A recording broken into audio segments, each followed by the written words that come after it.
Peter Pan, a special Disney storybook series. There was once a house in London where Mr. and Mrs. Darling and their 3 children, Wendy, John and Michael, lived. Watching over the children was Nana, the nursemaid, who also happened to be a dog. It was to this home that Peter Pan came one magical night. He chose this house for one very special reason. There were people who believed in him, but not Mr. Darling. He only thought about business, the importance of being on time and dressing properly. But Mrs. Darling was still very young enough at heart to believe in Peter Pan, and that he was the spirit of youth. Then there was John and Michael. They knew how to fight off pirates, whoop like Indians, and march like soldiers. To them, Peter Pan was certainly real, and they made him the hero of all their games. But the real expert on Peter Pan was Wendy. She knew everything there was to know about him. On this particular night, after Michael and John had drawn a pirate map on their father's shirt, Mr. Darling angrily declared, "Children need to grow up." Then, turning to Wendy, he added, "This is your last night in the nursery, young lady." Mrs. Darling tucked her 3 children into bed and kissed them good night. Then she and Mr. Darling left for a party, leaving Wendy, John and Michael fast asleep. As soon as the children were asleep, Peter Pan and his fairy friend Tinker Bell slipped in through the window. The Darlings' nursery was a familiar place to Peter. He liked to sit in the shadows and listen to Wendy's stories about Neverland. But on his last visit, Peter had been separated from his shadow. Tonight he had come back to get it. "Well done, Tink, you've found it," Peter whispered, when Tinker Bell discovered his shadow. But the shadow was in no hurry to be caught. It flitted and skittered around the room. Peter charged after it, making such a racket that Wendy woke up. "Peter Pan, I knew you'd come," Wendy cried. "I saved your shadow for you. Let me sew it back on. Oh, Peter, I'm so glad you came back tonight, because it's my last night in the nursery," she added sadly. "But that means no more stories," Peter cried. "I won't have it. Come on, we're going to Neverland. You'll never grow up there." "John, Michael, wake up! Peter's taking us to Neverland," cried Wendy. "But Peter, how do we get there?" "Fly, of course. It's easy. All you have to do is think of a wonderful thought and," said Peter, shaking Tinker Bell, "add a little bit of pixie dust." "We can fly," announced Wendy, John and Michael as they followed Peter and Tink out of the nursery window. They soared over the rooftops of London. Peter laughed with glee as he pointed up at the sky. "There it is, Wendy.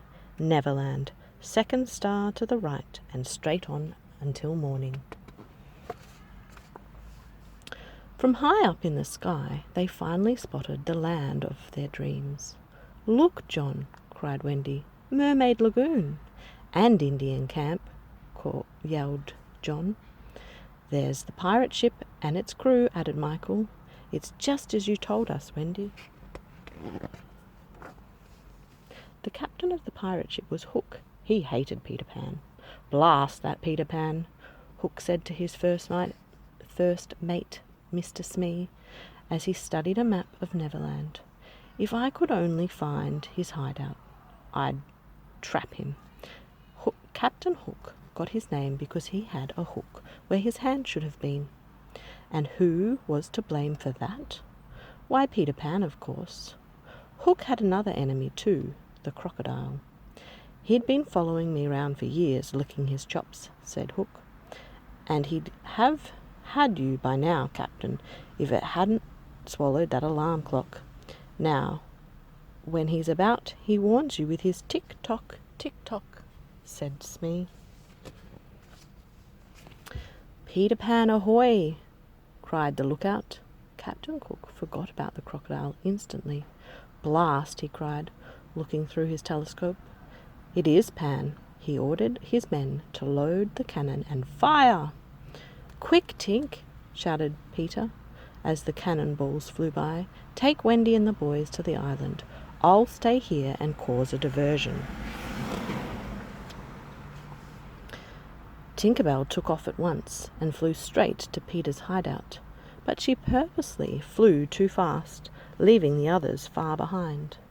"Tinkerbell, wait for us! We can't keep up with you!" Wendy yelled, and the boys. Wendy and the boys. But Tink didn't want to wait. Peter Pan had hardly looked at Tinkerbell since Wendy had come along. Tink didn't like it one bit, and now she had a plan. Tinkerbell zoomed ahead, flying through an opening in a tree to where the Lost Boys lived. She told the boys Peter had sent her with a message that there was a terrible Wendy bird headed their way. Peter's orders were to shoot it down. The Lost Boys hurried out of their hiding place. "I see it!" yelled Skunk as he and the others placed stones in their catapults. "Ready, aim, fire!" shouted the boys. Suddenly, rocks were flying everywhere, hitting Wendy and sending her tumbling from the sky. Luckily, Peter Pan arrived just in time to catch Wendy. "Peter, you saved my life," said Wendy, throwing her arms around him.